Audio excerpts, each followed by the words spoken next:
सुप्रभात दोस्तों, welcome to S2 classes, Shivraj Saraswati classes. तो आपका बहुत बहुत तहे दिल से स्वागत है।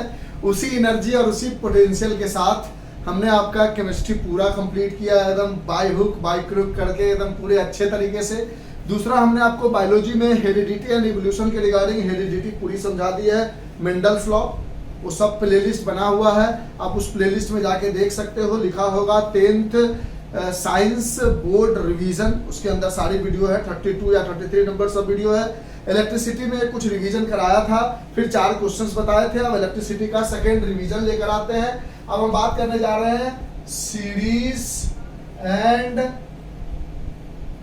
Parallel combination of resistor.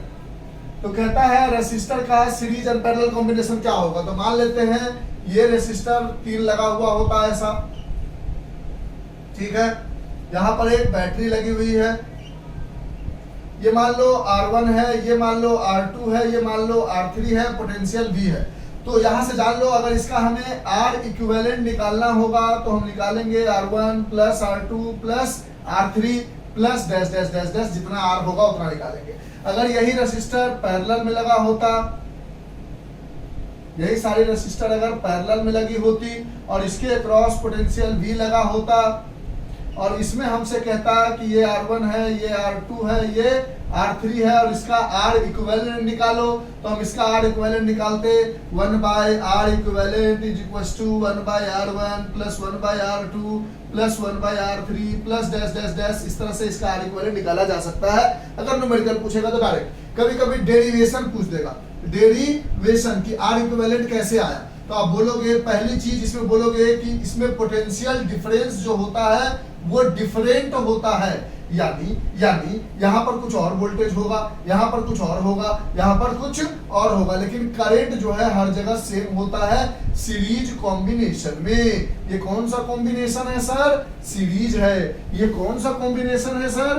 Parallel है। पैरेलल में पोटेंशियल जो है वो V और 0 यहाँ होता है, जिसकी वजह से V यहाँ भी होता है, यहाँ भी होता है, यहाँ भी होता है। लेकिन क्योंकि करंट को 3 रास्ता दिख जाता है, तो यहाँ पर करंट I1, यहाँ पे करंट I2, यहाँ पे करंट I3 हो जाता है। यानी यहाँ पर बोलोगे पोटेंशियल डिफरेंस इज डिफरेंट, दूसरा बोलोगे current is same.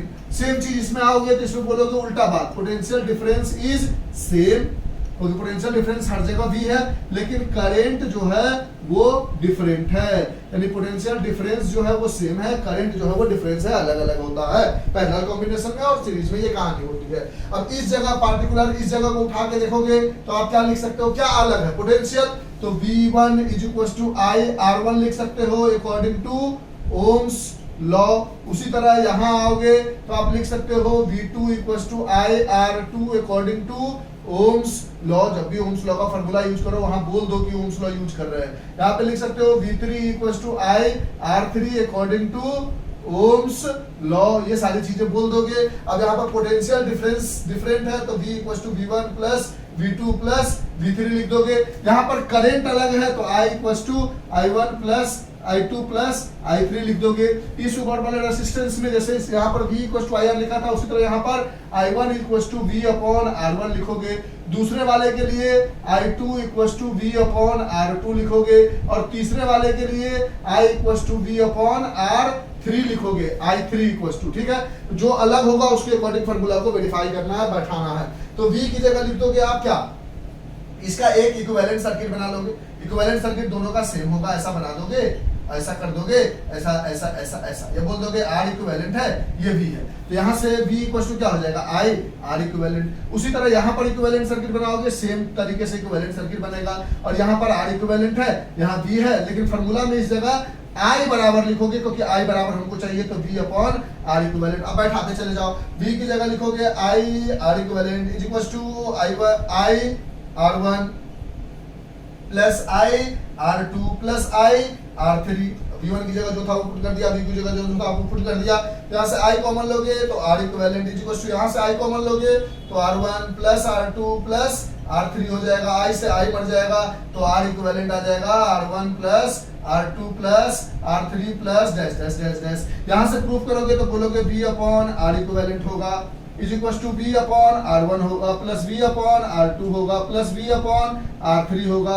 V common लोगे तो 1 बाई R इक्विवेलेंट बचेगा, यहाँ से V कॉमन लोगे तो 1 बाई R1 बचेगा, 1 बाई R2 बचेगा, 1 बाई R3 बचेगा। V से V कट जाएगा तो 1 by R equivalent is equal to 1 by R1 plus 1 by R2 plus 1 by R3 बच जाएगा। और इस तरीके से प्रूफ कर सकते हो। अगर प्रूफ करने आया तब, प्रूफ करने नहीं आया तो डायरेक्ट फार्मूला बनाओ, proof the formula get the result से क्वेश्चन बना सकते हो, R इक्विवेलेंट निकाल सकते हो। इरेज करे, हाँ सर इरेज कर दो।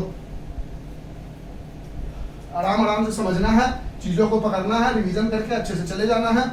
बायोलॉजी ज्यादातर बच्चे 10th क्लास में खुद से कर लेते हैं। केमिस्ट्री में बहुत कंफ्यूजन होता था, क्योंकि केमिस्ट्री थोड़ी सी कंफ्यूजिंग चीज हो जाती है, इसलिए हमने आपको केमिस्ट्री को बहुत अच्छे से समझा दिया है। तो केमिस्ट्री में बहुत सारी बातें हैं, फिजिक्स में भी हमने आपको लगभग सारी चीजें समझा ही दी है। अगर आपको फिर भी कहीं पे कोई दिक्कत होगा तो आप हमसे कमेंट करके पूछ सकते हो, हम आपको बता देंगे। अब हम आगे बात करते हैं heating effect of electric current. इसको जानने से पहले आपको पावर के बारे में पता होना चाहिए। पावर क्या होता है, इसको हम डिनोट करते हैं P से, इसकी यूनिट होती है वाट, इसका डिफिनीशन होता है रेट ऑफ, सॉरी हाँ ठीक है, rate of doing work per unit time, यानी पावर बराबर लिखोगे W अपॉन T, ठीक, rate of doing work per unit time. आपने पढ़ा V equal to W upon Q होता है, तो W इक्वल टू VQ लिख सकते हो, तो VQ अपॉन T। फिर पढ़ा आपने I equal to Q upon T होता है, तो यहाँ पर Q अपॉन T की जगह I डाल दोगे तो पावर इक्वल टू क्या आ जाएगा, VI आ जाएगा। तो पावर का एक फॉर्मूला बन के आ गया। अब यहाँ से बोलोगे हीटिंग इफेक्ट होता है पावर इनटू टाइम, बात खत्म। किस बल्ब को कितना पावर कितने समय के लिए दिया गया है उतना ही वो गर्म होगा। डांस मत करो सर, ओके। किस बल्ब को कितना पावर कितने समय के लिए दिया गया उतना ही गर्म होगा वो, वही उसका हीटिंग इफेक्ट है। यहाँ से बोला H is equal to power की जगह V है तो VI T डाल दिया।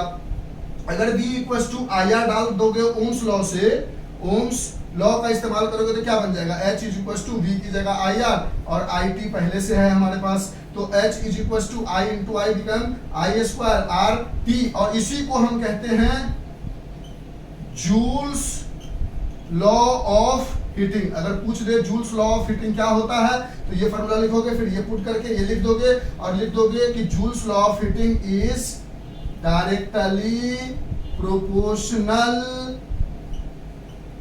टू, पहले में स्क्वायर ऑफ करंट, देख रहे हो करंट के स्क्वायर के डायरेक्टली प्रोपोर्शनल है, दूसरे में resistance of wire, resistance of wire, और तीसरे में time to which current flow, कितने समय के लिए करंट फ्लो करता है उस टाइम को बोल दोगे, यही हो जाता है जूल्स लॉ ऑफ हीटिंग। एक आपको देखने को मिलेगा कमर्शियल यूनिट। कमर्शियल यूनिट कहता है कि जो बाहर में आपका यूनिट लगा हुआ है, जो इलेक्ट्रिसिटी जलता है तो कितना बिजली बिल भरना है, उसके लिए आपको 1 किलोवाट आवर होना चाहिए, यानी पावर हमेशा किलोवाट में होना चाहिए और टाइम हमेशा आवर में होना चाहिए। इसी को अगर सेकेंड में और वाट में चेंज करोगे तो 1 किलोवाट बराबर 1000 वाट होता है और 1 आवर में 3600 सेकेंड होता है। इन दोनों को करोगे तो 3.6 into 1 2 3 4 5 6 10 to the power 6 watt second, और वाट इंटू सेकेंड देखो क्या है, वाट इंटू सेकेंड क्या मिल जाएगा आपको, जूल ही तो मिल जाएगा ना।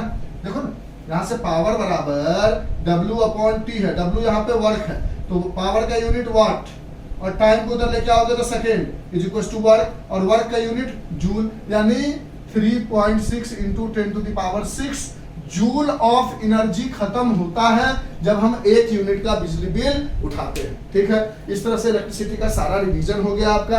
हाँ, अगर आपको न्यूमेरिकल में दिक्कत होगा तो प्लेलिस्ट में बोला ना सारी चीजें है, एक बार हमने जल्दी जल्दी में रिवीजन करा दिया है ताकि आपको फार्मूला याद करने में दिक्कत ना हो। 9 मिनट में काम बन गया है। और आपके और भी इंडिविजुअल अगर मान लो इलेक्ट्रिसिटी का कोई क्वेश्चन नहीं बन रहा है तो आप प्लेलिस्ट में जाओगे, देखोगे इलेक्ट्रिसिटी पहले 4 घंटे में पढ़ाया है, फिर 1-1 घंटे करके सारे न्यूमेरिकल समझाए हैं, तो वहाँ दिक्कत आपको नहीं होगा। अगर कोई पार्टिकुलर पर्टिकुलर न्यूमेरिकल में दिक्कत होगा तो पर्टिकुलर टॉपिक को देख के प्लेलिस्ट में जाके समझ जाओगे, थंबनेल देख के आगे समझ में आ जाएगा। आज यूट्यूब के जमाना है और आप लोग उस जमाने के बच्चे हो, तो हमने इलेक्ट्रिसिटी को रिवाइज भी करा दिया, पढ़ा भी दिया, न्यूमेरिकल भी बनवा दिया, सब चीज करवा दिया इलेक्ट्रिसिटी के रिगार्डिंग। मैग्नेटिक इफेक्ट ऑलरेडी पढ़ा चुके हैं। अगर लाइट में दिक्कत होगा तो आप बोलोगे तो लाइट में बता देंगे। तो आज के लिए इतना ही। Bye, have a nice day, enjoy, take care. ये भी था, take care, stay home and stay safe. Okay sir, home में रहेंगे तो कैसे बोर्ड का एग्जाम देंगे? तो चलिए आपके लोगों के लिए ऑल द बेस्ट। अगर कोई डाउट बच जाता है तो आप हमसे पूछ सकते हो। Bye, thank you sir. Okay.